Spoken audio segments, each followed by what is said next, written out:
Thank you for being a valued supporter of the 10X podcast group. Your dedication means the world to us. Today, we bring you a gripping tale titled Sinister Reflections. Your continued support and subscription fuel our passion for storytelling, and we deeply appreciate every moment you spend with us. So without further ado, let's dive into today's compelling narrative. Chapter 1, The Mask of Compassion.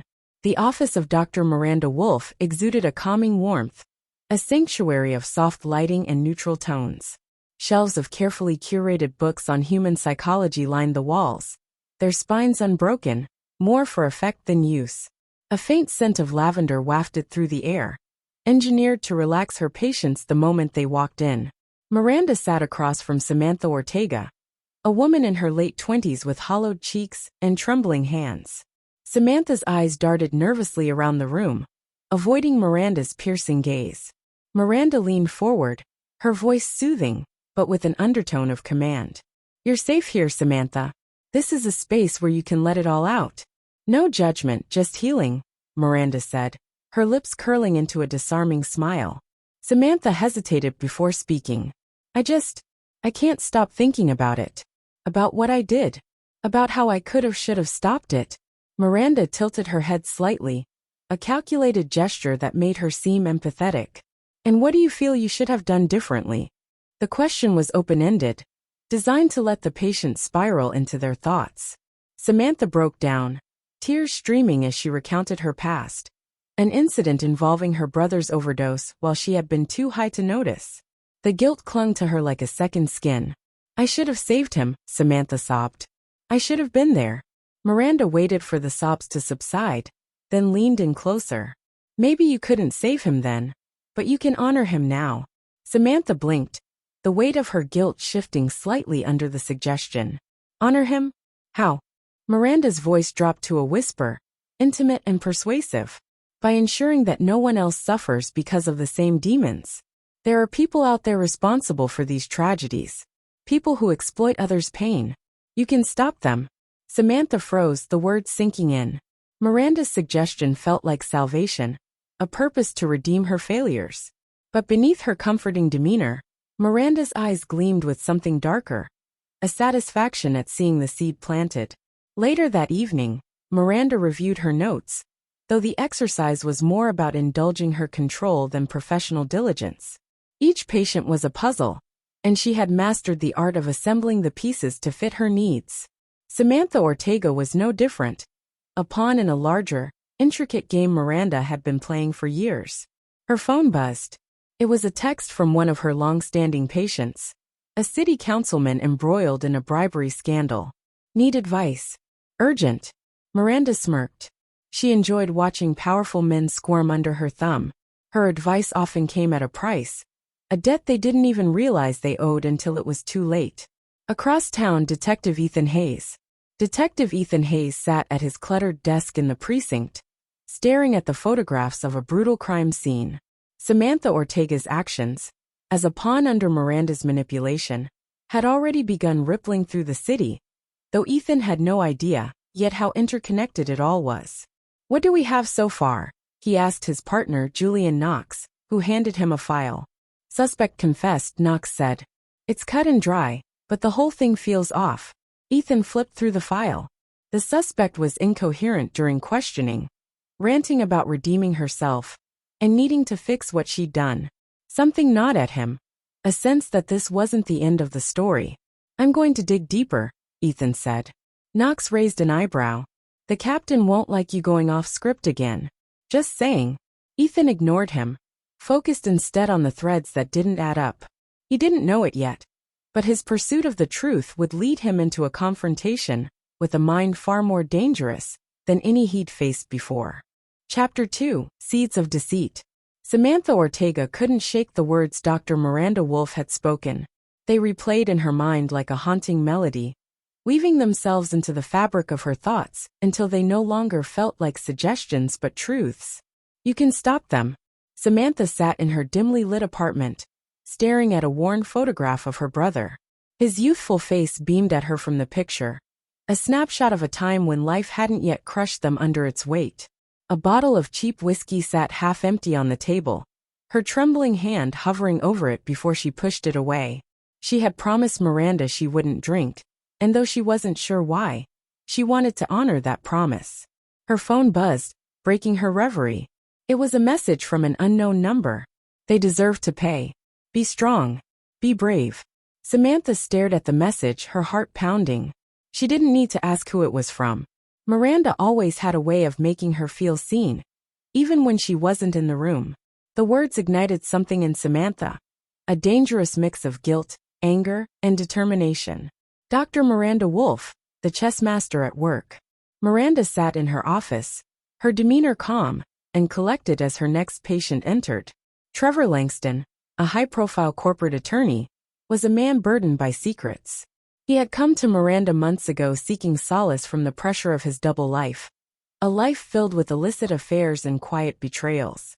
"Trevor," Miranda said warmly, gesturing for him to sit. "How have you been?" Trevor rubbed the back of his neck, his nerves fraying. "Not great. The deal I'm working on is falling apart. My wife is asking questions and I feel like everything's slipping through my fingers." Miranda tilted her head, a gesture of practiced empathy. "And how does that make you feel, Trevor?" "Like I'm losing control." Miranda's smile was almost imperceptible. Control, her favorite word. Perhaps what you need isn't more control, but less. Sometimes, surrendering to the chaos allows us to find clarity. Trevor frowned, confused but intrigued. Miranda leaned forward, her voice soft yet commanding.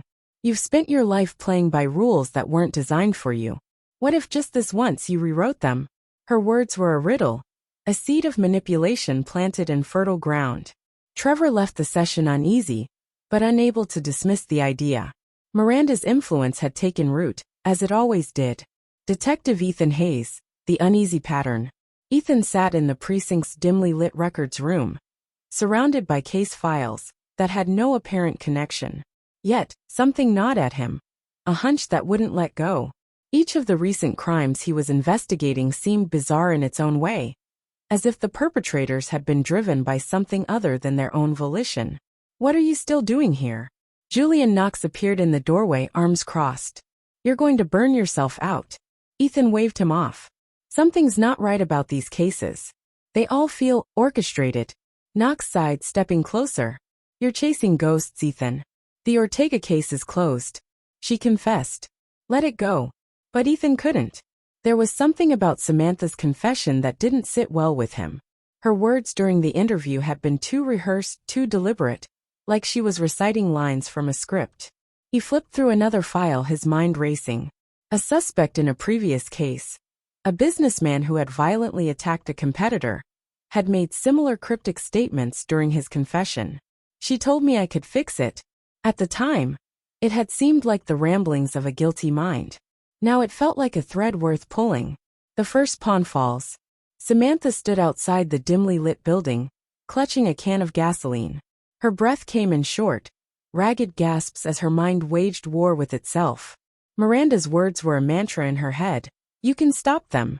You can make a difference." The building was the headquarters of a small pharmaceutical company, one Samantha blamed for her brother's death. They had pushed opioids into vulnerable communities, destroying lives for profit.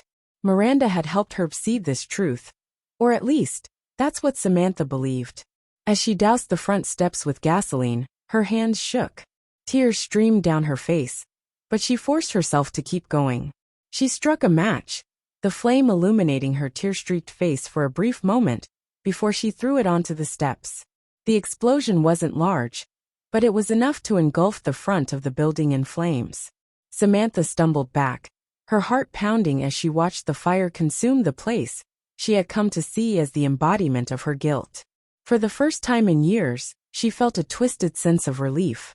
She didn't know that Miranda was watching her from a distance, a satisfied smile playing on her lips. Another pawn had moved, and the game was just beginning. The next step.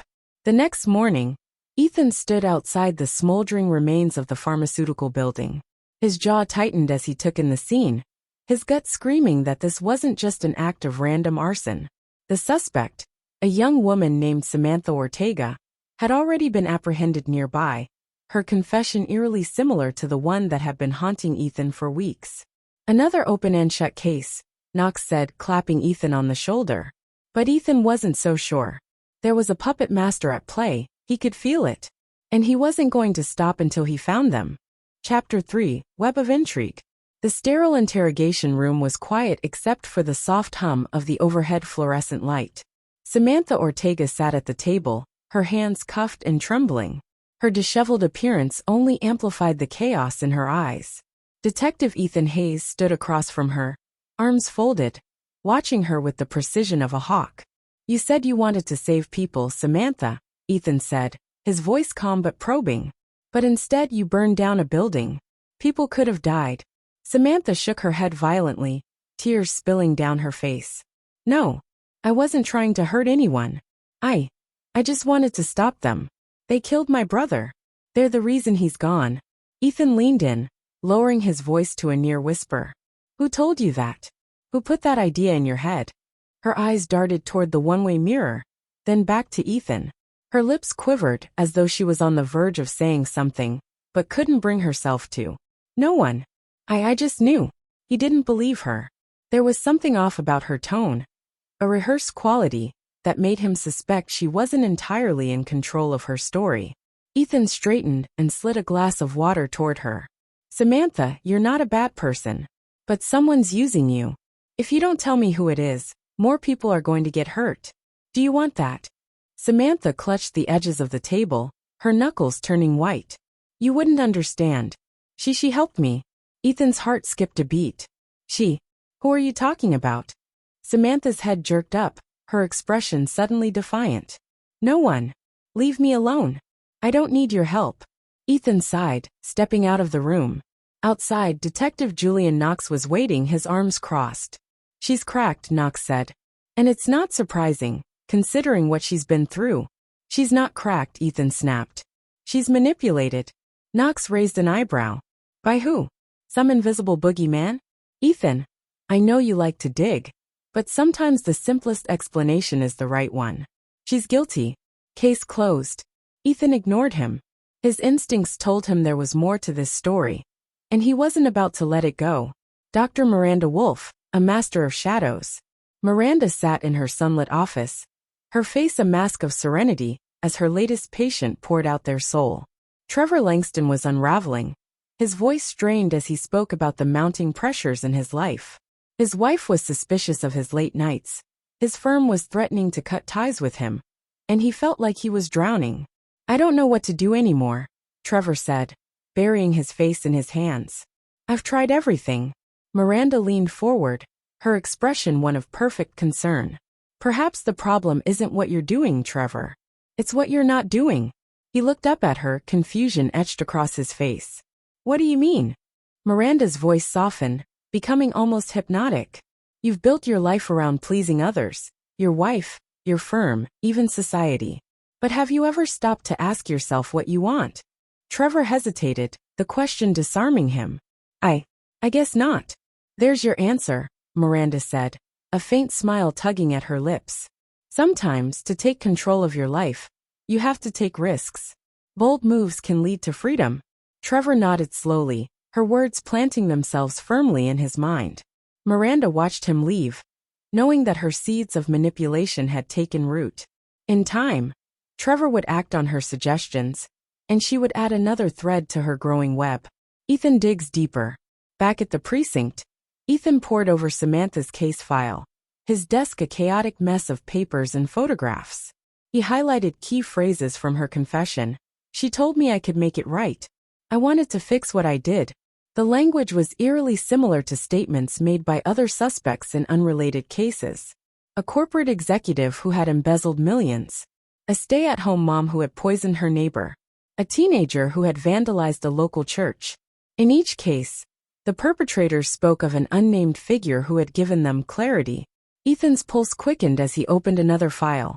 The corporate executive had been seeing a therapist before his arrest, a woman named Dr. Miranda Wolfe. He leaned back in his chair, the pieces of the puzzle slowly clicking into place. He pulled up Miranda's profile on his computer, studying her photo. She looked innocuous enough, mid-30s professional, with an air of calm authority. But there was something in her eyes that unsettled him. a coldness that didn't match her pleasant demeanor. "Who are you really, Dr. Wolfe?" Ethan muttered under his breath. Miranda's countermove. Miranda was sitting at her desk when she received an email notification. She opened it, her lips curling into a smile as she read the subject line. Inquiry from Detective Ethan Hayes. She had been expecting this. Ethan's obsession with uncovering the truth made him predictable, and Miranda had no intention of letting him derail her plans. She composed a response, her tone warm and professional, inviting him to visit her office for a conversation. As she hit send, she leaned back in her chair, her mind already formulating her next move. Ethan was a threat, but threats could be neutralized. All she needed was to find his weakness and exploit it. A brewing storm. Ethan arrived home late that night, his mind buzzing with questions. His estranged wife Natalie was waiting for him, her arms crossed. "You're late again," she said, her tone sharp. "I'm working a case," Ethan replied, his voice weary. "You're always working a case," Natalie shot back. "What about us, Ethan? Or have you already decided this marriage isn't worth saving?" Ethan closed his eyes, guilt washing over him. He wanted to fix things with Natalie, but his obsession with the case was consuming him. "I'm trying, Nat." "I am. But this case." "It's always about the case," she interrupted. "Maybe you should ask yourself what's really more important." Ethan didn't respond. He knew she was right, but he couldn't let go, not now. Not when he was so close to uncovering the truth. As Natalie stormed off, Ethan sat down at the kitchen table, rubbing his temples. He didn't notice the text message that had just arrived on his phone. It was from an unknown number. "You're in over your head, Detective." Chapter 4, Shadows of Doubt. Detective Ethan Hayes leaned against his desk at the precinct, staring at the text on his phone. The words blurred in his vision, but their meaning was crystal clear. "You're in over your head, Detective." He quickly traced the number, but as expected, it was unregistered, another dead end. Whoever sent it wanted him rattled, and it was working. He tossed his phone on the desk, running a hand through his hair. "Rough morning." Julian Knox's voice jolted Ethan out of his thoughts.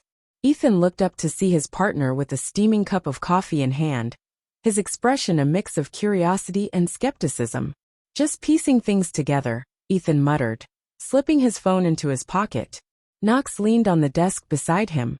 "You're still hung up on this Wolfe angle, aren't you?" "She's connected, Julian," Ethan said, his voice firm. "Too many of her patients are involved in these bizarre cases. It's not a coincidence." Knox sipped his coffee, unconvinced. "Therapists deal with troubled people all the time. Maybe it's just proximity to chaos, not causation." Ethan slammed a file on the desk, startling Knox. "Look at this. Samantha Ortega's confession matches the wording of another suspect, a corporate exec who saw Wolfe before embezzling millions. It's not proximity. She's in their heads." Knox hesitated, his skeptical mask slipping for a moment. "Okay, let's say she's more involved than she should be. How do you prove that?" "All you've got is a hunch." Ethan opened his mouth to respond, but the captain's voice boomed from across the room. "Hayes. Knox. My office." The warning. Captain Cynthia Harper's office was small but radiated authority. Her sharp gaze shifted between the two detectives as they stepped inside. "Close the door," she said, her tone clipped. Ethan obeyed, his nerves already on edge. Harper leaned back in her chair, folding her arms. "Hayes, I've been hearing things. You're digging into this Dr. Wolfe. And frankly, it's making people uncomfortable." Ethan frowned. "Uncomfortable?" "Captain, she's connected to multiple cases." "Do you have evidence?" Harper interrupted, her voice sharp. Ethan hesitated. "Not yet, but..." "Then drop it," she said firmly. "You're chasing shadows. Wolfe is a respected professional in this city. Without concrete evidence, you're jeopardizing not just this case but your reputation. And this department's." Ethan clenched his jaw, frustration boiling inside him. "Captain, I know I'm onto something." Harper's gaze softened, but only slightly. "I know you're good at what you do, Hayes. But obsession can cloud judgment. Don't let it." As the detectives left her office, Knox glanced at Ethan. "That sounded a lot like a warning." "It was," Ethan muttered. "But I'm not backing down." Dr. Wolfe's trap. Miranda sat in her office, her serene mask firmly in place, as she reviewed her upcoming appointments. The email from Detective Hayes sat unopened in her inbox. But she didn't need to read it. She already knew what it said. A request for an interview, couched in professionalism but dripping with suspicion. She glanced at her phone. A private line reserved for her most personal communications. She dialed a number, waiting as the call connected. "It's me," she said softly when the other person answered. A gruff voice responded. "What do you need?" Miranda's tone was smooth, almost hypnotic. "Detective Ethan Hayes is becoming intrusive. I need you to handle him." The voice on the other end hesitated. "Handle him how?" "Nothing drastic," Miranda said, her lips curving into a faint smile. "Just shake him up. Make him question himself. I'll take care of the rest." A disturbing encounter. That evening, Ethan walked to his car in the precinct parking lot, his mind still racing with thoughts of Miranda Wolfe. As he reached for the door handle, he froze. The faint sound of footsteps echoed behind him. "Can I help you?" he called out, turning sharply. A man in a dark hoodie emerged from the shadows, his face obscured. "Detective Hayes?" Ethan's hand instinctively moved to his holster. "Who's asking?" The man took a step closer, his movements slow and deliberate. "You should stop asking questions about Dr. Wolfe. For your own good." Ethan's blood ran cold. "You threatening me?" "Not a threat," the man said, his voice eerily calm. "A warning. She's not someone you want to cross." Before Ethan could react, the man turned and disappeared into the night, leaving behind only the sound of his retreating footsteps. Ethan stood there, his heart pounding. Whoever that man was, he wasn't acting alone. Miranda Wolfe's web of influence was larger and more dangerous than he had imagined. Fractures at home. Ethan arrived home to find the lights off, the house eerily quiet. He called out for Natalie, but there was no response. His stomach twisted as he stepped into the living room, where a single lamp illuminated a folded piece of paper on the coffee table. He picked it up, recognizing Natalie's handwriting immediately. "Ethan, I can't do this anymore. You're consumed by your work, and it's destroying us. I'm taking some time to think. Don't try to call me." The weight of her words hit him like a freight train. He sank onto the couch, his head in his hands. His marriage, already on thin ice, was now hanging by a thread. As he sat there, his phone buzzed. He glanced at the screen, expecting another warning text, but it was worse. It was an email from Miranda Wolfe. The calm before the storm. Miranda's email was polite, professional, and unnervingly inviting. "Detective Hayes, I understand you wish to speak with me regarding my patients. I'm happy to assist in any way I can. Please let me know a time that works for you. Sincerely, Dr. Miranda Wolfe." Ethan stared at the screen, his instincts screaming at him that this was a trap. But he also knew he couldn't back down. If Miranda was taunting him, it meant she thought she had the upper hand. Ethan decided to meet her, on his terms. He would be prepared for whatever she had planned. As he hit reply, a storm was brewing, one that would test the limits of his resolve and his sanity. Chapter 5, Cracks in the Mirror. Detective Ethan Hayes sat at his desk in the precinct, staring at his monitor as Miranda Wolfe's email glowed on the screen. Her words were designed to disarm him, polite, professional, and devoid of any trace of guilt. Yet, every fiber of his being screamed that she was toying with him. The cursor blinked as Ethan hesitated. Finally, he typed a short response. "Dr. Wolfe, I appreciate your willingness to cooperate. I'll come by your office tomorrow at noon. Detective Ethan Hayes." He hit send, then leaned back in his chair. The meeting was set. Now all he had to do was prepare. The web tightens. Meanwhile, Miranda sat in her office, a serene expression on her face, as she wrapped up a session with Trevor Langston. The corporate attorney was visibly agitated, his shoulders hunched and his eyes darting nervously.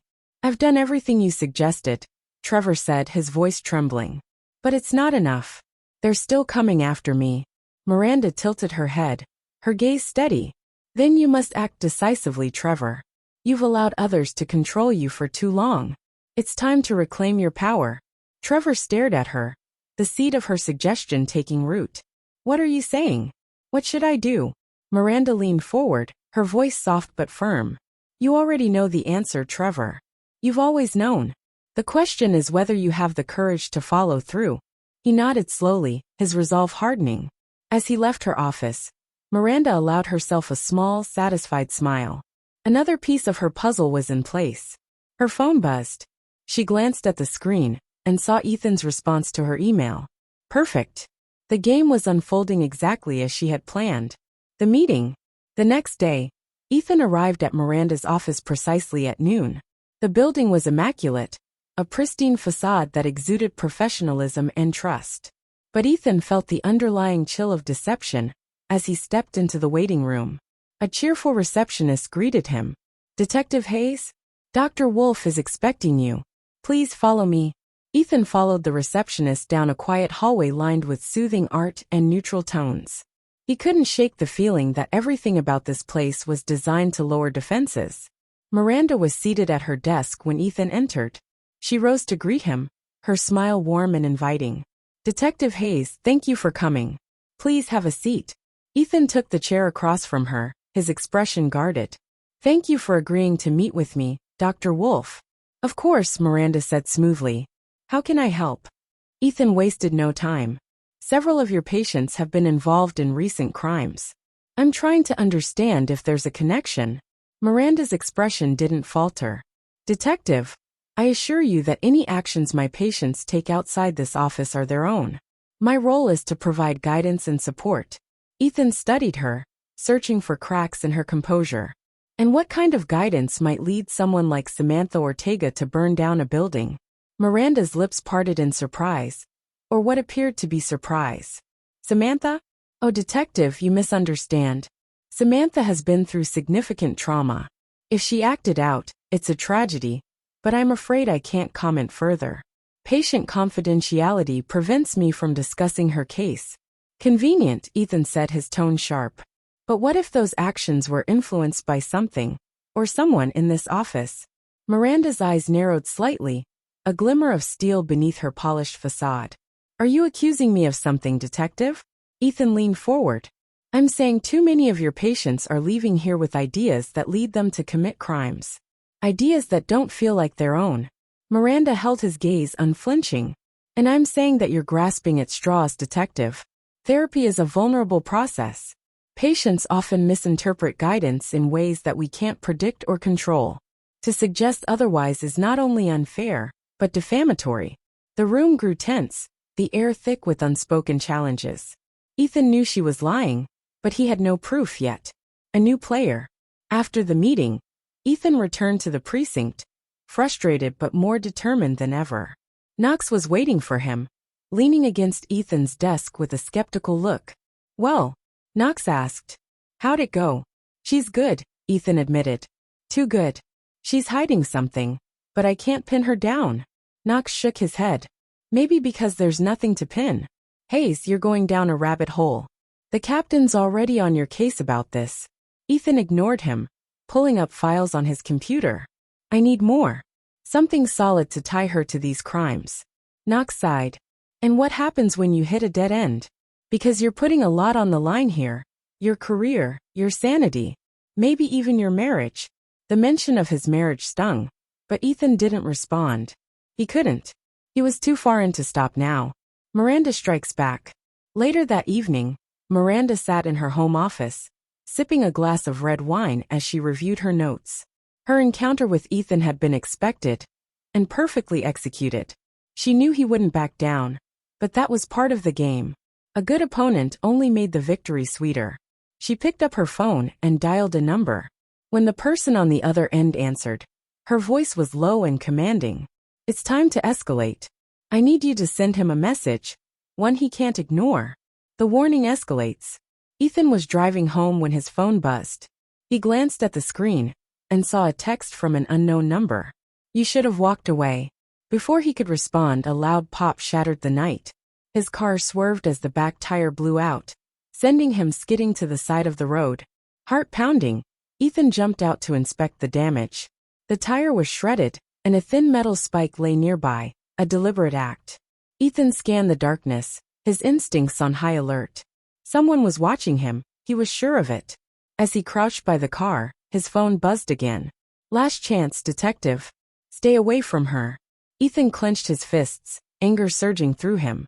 Whoever this was, they had crossed a line. And now, he was more determined than ever to bring Miranda Wolfe down. Chapter 6. The Puppetmaster's Hand. Ethan Hayes sat in his car on the side of the desolate road, staring at the text on his phone. Last chance, detective. Stay away from her. His breath came in short bursts, adrenaline surging through his veins. He glanced into the rearview mirror, half expecting to see someone watching him from the shadows. But there was nothing. The attack on his car wasn't just a warning, it was a challenge. Someone wanted him to back down, and that only fueled his resolve. He made a call to Knox, his partner. I need a tow and a ride back to the precinct, Ethan said, his voice tight with anger. What happened? Knox asked. I'll explain later. Just get here.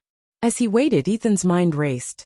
Miranda Wolfe had taken the first shot in their game, but she didn't know who she was dealing with. He wouldn't back down, not now, not ever. Miranda's next move. Miranda Wolfe's office was quiet, as she prepared for her last session of the day. The blinds were drawn, the soft hum of her diffuser filling the space with lavender and chamomile. She leaned back in her chair, replaying her earlier interaction with Ethan in her mind. He had been sharp, persistent, and irritatingly intuitive. But he was also human, vulnerable, flawed, and easily manipulated. Her next patient, Natalie Hayes, stepped into the room, her expression weary. Miranda smiled warmly, gesturing for her to sit. Natalie, Miranda began, her voice soothing. How have you been? Natalie sighed, her shoulders slumping. Not great. Ethan and I had another fight. I feel like he's slipping further away every day. Miranda tilted her head slightly, her gaze empathetic. It must be exhausting to carry the weight of a failing relationship. Natalie nodded, her eyes brimming with tears. I don't know what to do. I've tried everything. But it's like he's obsessed with his work. There's no room for me anymore. Miranda leaned forward, her voice a delicate whisper. Sometimes, Natalie, the hardest truth is that we can't save someone who doesn't want to be saved. Perhaps it's time to focus on yourself. Your happiness, your freedom. Natalie hesitated, Miranda's words settling over her like a warm blanket. Do you think I should leave him? Miranda's smile was faint but deliberate. I think you already know the answer. You just need the courage to act. As Natalie left the session, Miranda watched her go with satisfaction. The cracks in Ethan's foundation were growing, and Miranda intended to exploit every single one. The unraveling begins. Back at the precinct, Ethan paced in the conference room as Knox sat at the table, watching him warily. Let me get this straight, Knox said. Your tire blows out, you find a spike, and then you get a threatening text. You think it's her? I don't think it's her, Ethan snapped. She's pulling the strings, Knox. She knows I'm onto her, and now she's trying to scare me off. Knox rubbed his temples. Ethan, this is crazy. You don't have any solid evidence against Wolfe. What you have is a gut feeling, and a string of coincidences. Coincidences? Ethan slammed his fist on the table. Her patients are committing crimes, speaking in the same rehearsed phrases. And now someone's sabotaging my car. How is that a coincidence? Knox sighed. Even if you're right, what's the play here? You can't just storm into her office and accuse her. She's too smart for that. Ethan ran a hand through his hair, his frustration boiling over. We need to dig deeper. Surveillance, wiretaps, whatever it takes. Knox leaned back, skeptical but unwilling to abandon his partner entirely. You're walking a tightrope, Ethan. One wrong move, and you're the one who's going down. A deadly game. That night, Ethan sat in his apartment, poring over case files. The pattern was undeniable. Every patient of Miranda's who had committed a crime had previously exhibited no violent or criminal tendencies. Each case involved a dramatic shift in behavior shortly after beginning therapy with her. His phone buzzed, and he hesitated before answering. It was Natalie. Hey, he said cautiously. There was a long pause before she spoke. Ethan, I think we need to talk. He leaned back, closing his eyes. Natalie, I know I've been distant, but things are complicated right now. I'm working on something. That's the problem, Ethan, she interrupted, her voice trembling. It's always the job. Always something more important than us. Natalie, please, he said, his tone softening. Just give me time. She sighed. I don't think I can. I saw Dr. Wolfe today, and she helped me see that maybe it's time to move on. Ethan's blood ran cold. Dr. Wolfe? You're seeing her now? Yes, Natalie said. She's been wonderful, Ethan. She's helping me find clarity. Clarity. The word echoed in his mind, the same word his suspects had used. His heart pounded as he realized the full extent of Miranda's manipulation. She wasn't just targeting him. She was dismantling his life from the inside out. The confrontation. The next morning, Ethan stormed into Miranda's office without an appointment. The receptionist protested, but he pushed past her, his anger barely contained. Miranda looked up from her desk, unfazed by his sudden appearance. Detective Hayes.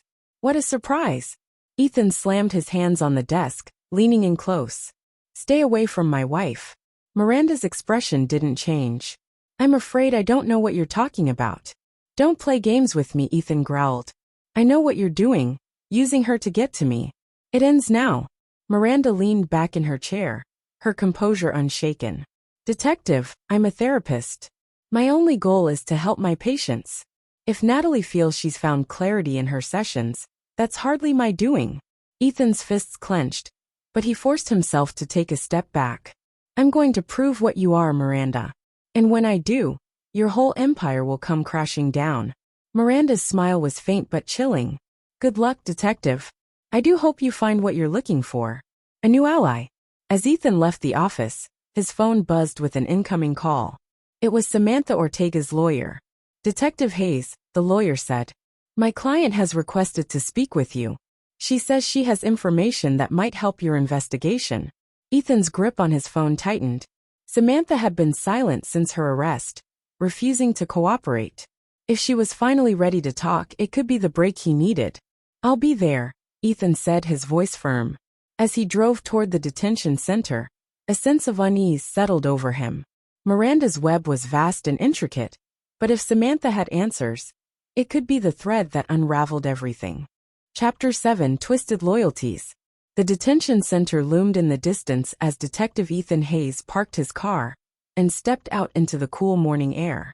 The metallic scent of the rain-soaked pavement mixed with his unease, creating an almost palpable tension.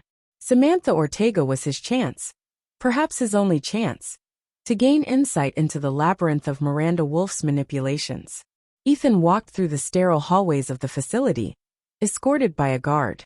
The sound of their footsteps echoed ominously. When they reached the small interrogation room, the guard unlocked the door and stepped aside. Inside, Samantha sat at a metal table, her hands cuffed in front of her.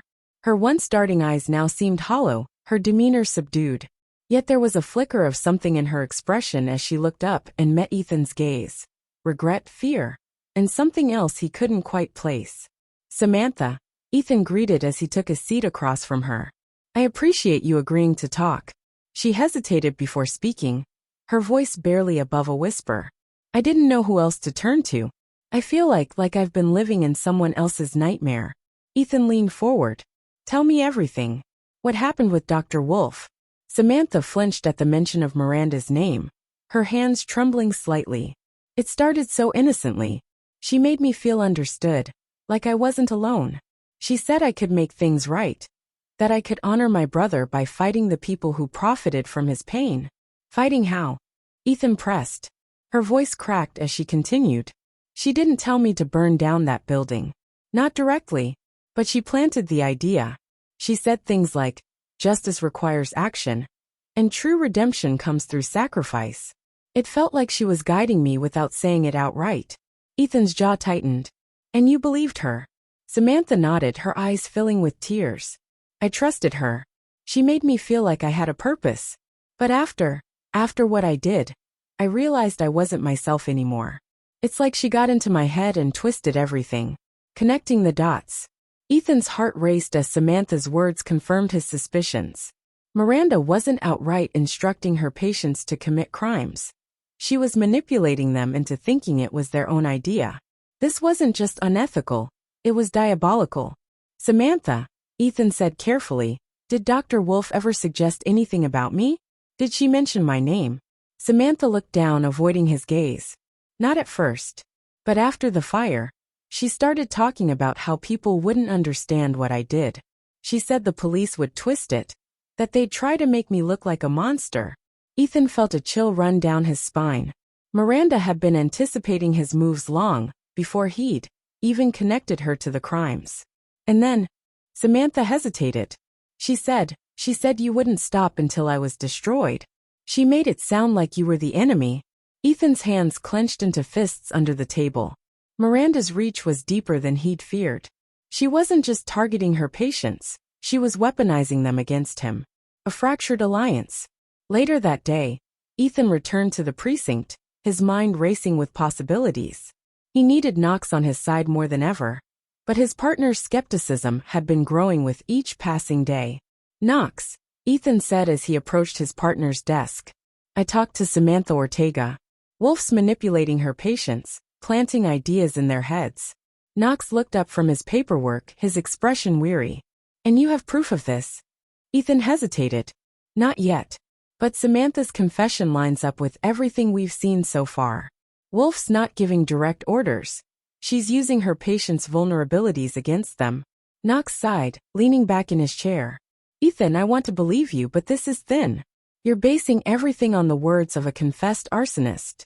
She's not lying, Ethan snapped. You know it and I know it. Knox shook his head. What I know is that you're walking a dangerous line. The captain's already breathing down your neck. If you don't have something concrete soon, she's going to pull you off this case. Ethan's jaw tightened. He couldn't afford to lose Knox's support. But he also couldn't let go of the truth. Then help me find the proof. We can't let her get away with this. Knox studied him for a long moment before nodding reluctantly. Fine. But if this blows up, we're both going down. Miranda's manipulations deepen. That evening, Miranda met with Trevor Langston in her office. The corporate attorney was visibly unraveling, his hands shaking as he paced the room. They're closing in, Trevor said, his voice frantic. If they find out what I did. Trevor, Miranda interrupted gently, her tone soothing. Take a breath. You're letting fear cloud your judgment. He stopped pacing, looking at her with desperation. But what do I do? How do I fix this? Miranda rose from her chair, crossing the room to place a reassuring hand on his shoulder. You've already taken the first step by trusting me. Now, you must be bold. Act decisively, and you'll regain control. Her words were a lifeline, and Trevor clung to them like a drowning man. Miranda watched him leave, knowing he was ready to take the next step in her carefully orchestrated plan. Ethan's revelation. Ethan spent the night poring over case files, piecing together a timeline of Miranda's influence. He mapped out connections between her patients, noting the similarities in their confessions and behavior. The pattern was undeniable, but it wasn't enough to bring her down. As dawn broke, an idea struck him. Miranda was too careful to leave a direct trail, but her methods had a distinct psychological signature. If he could find a forensic psychologist to analyze the patterns, he might have the leverage he needed. He picked up his phone and made a call to Dr. Elena Rains, a respected expert in criminal psychology. Elena, Ethan said when she answered, I need your help. There's someone out there manipulating people into committing crimes. And I think you're the only one who can help me prove it. A dangerous alliance. By midday, Ethan met with Elena in her office. He laid out his findings, explaining the intricate web of Miranda's manipulations. Elena listened intently, her sharp mind quickly grasping the gravity of the situation. This is unlike anything I've seen before, Elena said, her brow furrowed. If what you're saying is true, this therapist isn't just dangerous, she's a predator. Can you help me build a profile? Ethan asked. Something I can use to connect her to these crimes? Elena nodded. It'll take time, but yes. We'll need to be thorough. If she's as cunning as you say, she won't leave any room for error. As Ethan left Elena's office, a renewed sense of purpose filled him. Miranda Wolfe was a master manipulator, but even the most intricate webs had their weak points. He just had to find hers. Chapter 8. Shattered Illusions. Ethan Hayes felt a flicker of hope as he drove back to the precinct. Dr. Elena Rains' involvement brought a much-needed sense of validation. If anyone could help him connect the dots and bring Miranda Wolfe down, it was Elena. Still, a heavy weight pressed on his chest. Miranda's manipulations were spreading like a disease, infecting not only her patients but his personal life as well. His phone buzzed. It was Knox. He answered immediately, putting it on speaker. "What's up?" Ethan asked. "You're not going to like this," Knox said, his voice tense. "Trevor Langston is dead." Ethan slammed on the brakes, narrowly avoiding a collision. "What? How?" "Suicide," Knox replied grimly. "His wife found him this morning. Gunshot wound. Left a note blaming himself for the company's financial scandal." Ethan's heart sank. Trevor Langston had been one of Miranda's pawns. Another patient guided to destruction. But this time, Miranda had gone one step further. She hadn't just manipulated him into committing a crime. She'd driven him to his grave. "I need to see that note," Ethan said. Knox sighed. "The captain's already calling it an open and shut case. She's not going to like you poking around." "Then don't tell her," Ethan said firmly. "Meet me at Langston's house in 20. The aftermath of despair. When Ethan arrived at the Langston residence, the scene was eerily calm. Police tape cordoned off the perimeter, and uniformed officers milled about.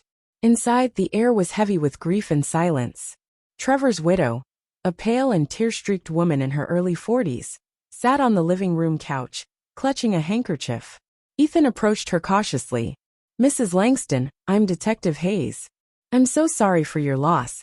She looked up, her eyes glassy. "Trevor wasn't himself," she said, her voice trembling. "The past few weeks, he was different. Paranoid.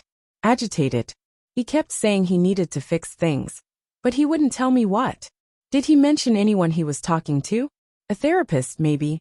Ethan asked gently. She hesitated before nodding. "Yes. Dr. Wolfe. He said she was helping him see things clearly." Ethan's jaw tightened. "Do you have the note he left?" Mrs. Langston pointed to a sealed evidence bag on the coffee table. Ethan picked it up, scanning the handwritten scrawl. "I failed. I let everyone down. This is the only way to make it right." The phrasing was chillingly familiar, echoing the confessions of Miranda's other patients. Ethan carefully handed the bag to Knox, who had just entered the room. "She's cleaning up loose ends," Ethan muttered. Knox frowned. "If you're right, then Langston's death wasn't just a suicide. It was part of her plan." Miranda's confidence. Across town, Miranda Wolfe sat in her home office, sipping tea as she reviewed the news on her tablet. Trevor Langston's death was plastered across every outlet, the scandals surrounding his company taking center stage. Public opinion was swift and unforgiving, painting him as a corrupt businessman who had finally buckled under the weight of his sins.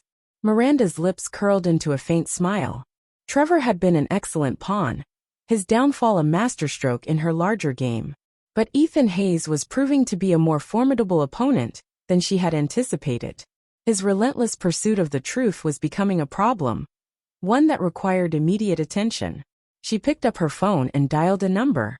When the line connected, her voice was calm but firm. "It's time. Target his partner. Make it subtle, but effective." Knox under fire. The next morning, Knox arrived at the precinct to find an anonymous tip waiting for him. A printed envelope sat on his desk, unmarked except for his name scrawled across the front. Inside was a photograph of him shaking hands with a known informant tied to a drug ring. Attached was a note. "Some secrets are worth keeping, detective." Knox's blood ran cold. The photograph was damning, though taken out of context. He had been working undercover at the time, but the image alone would be enough to raise questions about his integrity. Whoever had sent it knew exactly what they were doing. When Ethan arrived moments later, Knox was visibly shaken. "What's wrong?" Ethan asked. Knox handed him the photograph. "Someone's trying to bury me." Ethan studied the image, his mind racing. "It's her," he said. "Miranda's behind this." Knox scoffed. "How?" "She's a therapist, not a mob boss." "She's whatever she needs to be," Ethan replied. "And she's coming for anyone who stands in her way."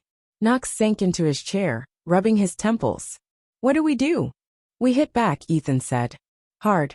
The breakthrough. Ethan reached out to Dr. Elena Raines, who had been analyzing the psychological patterns in Miranda's cases. That evening, he met with her in a dimly lit office filled with books and case files. "Ethan, I've been studying the confessions you sent me," Elena began. "There's a clear pattern of linguistic manipulation. Miranda isn't just planting ideas. She's using a technique called embedded suggestion." "Explain," Ethan said. It's a subtle form of psychological conditioning, Elena explained. She phrases her guidance in a way that bypasses conscious thought and taps directly into the subconscious. Her patients believe the actions are their own ideas because they've internalized her suggestions. Ethan leaned forward. Can we prove it? Elena hesitated. Not directly, but if we can find recordings of her sessions or testimonies from her patients, we might have a case. Ethan's mind raced. He needed a way to access Miranda's records without tipping her off. And he needed it fast, before she could destroy anyone else's life. A desperate move. The following night, Ethan and Knox staked out Miranda's office. The building was dark, its windows reflecting the faint glow of the city lights. Ethan had obtained a warrant, but the process had been fraught with red tape. If they didn't act now, Miranda might erase any evidence before they could seize it. Are you sure about this? Knox asked as they stepped out of the car. No, Ethan admitted. But we don't have a choice. They entered the building, their flashlights cutting through the darkness. Inside, the office was eerily quiet. Ethan began searching the filing cabinets, while Knox hacked into the computer system. Minutes turned into hours as they combed through the space. Just when Ethan was beginning to lose hope, he found a hidden drawer in Miranda's desk. Inside was a stack of handwritten notes, detailed summaries of her sessions, complete with manipulative suggestions disguised as therapy. This is it, Ethan said, his hands trembling as he held the papers. This is what we need. But as they prepared to leave, the sound of a car pulling into the parking lot froze them in their tracks. She's here, Knox whispered. Ethan's heart pounded as he gestured for Knox to hide. They slipped into the shadows, watching as Miranda entered the building, her expression calm but focused. The game was far from over. Chapter 9, The Final Game. Ethan Hayes crouched behind a filing cabinet, his breath shallow as he listened to the sound of Miranda Wolfe's heels clicking against the tile floor. The rhythmic taps echoed in the otherwise silent office, each step a reminder of the danger they were in. Knox was hidden in the corner of the room, his flashlight off, gripping the files they had uncovered. Miranda paused near her desk, her keys jingling as she unlocked the top drawer. Ethan dared to peek around the edge of the cabinet, catching a glimpse of her serene expression as she sifted through the contents. She's looking for something, Ethan whispered to Knox. Knox nodded, barely audible. Probably to destroy evidence. We need to move. But Miranda suddenly froze, her head tilting slightly as if she'd sensed something. Who's there? She called, her voice calm but firm. Ethan held his breath, his mind racing. They couldn't risk a confrontation now, not without solid proof in hand. Come out, Miranda said, her tone unyielding. I know you're here. Ethan felt his pulse quicken. He signaled to Knox, motioning toward the back exit. Knox hesitated but nodded, clutching the files tightly as he began to move silently toward the door. Ethan waited a beat longer, his eyes locked on Miranda as she walked toward the source of the faint noise Knox had made. Suddenly, her gaze snapped in his direction. Detective Hayes, Miranda said, her lips curving into a knowing smile. What a surprise! A dangerous confrontation. Ethan stepped out from behind the cabinet, his hands raised in a placating gesture. Dr. Wolfe, he said, forcing a calm tone. You're working late. Miranda's smile didn't falter. I could say the same about you, though I doubt you're here for therapy. Ethan gestured toward the desk. Just tying up loose ends. Seems like you've got a few yourself. Miranda's eyes flicked to the open drawer, then back to him. I'm not sure what you think you'll find here, detective. But I assure you, this invasion of privacy won't look good on your record. Ethan smirked, trying to project confidence despite the knot in his stomach. Funny you mention records. I've found some interesting ones. Notes from your sessions, documenting the way you manipulate your patients into committing crimes. Her expression hardened, the warmth evaporating like steam. You're grasping at straws. You have no proof. Not yet, Ethan admitted. But I'm getting close. And now that I know what you're hiding, it's only a matter of time. Miranda's gaze turned icy. You're out of your depth, detective. You have no idea who you're dealing with. Enlighten me, Ethan said, his voice steady. Miranda took a step closer, her presence almost magnetic. You think you're the hero in this story, but you're just another pawn. Every move you make plays into my hand. Even now you're exposing yourself.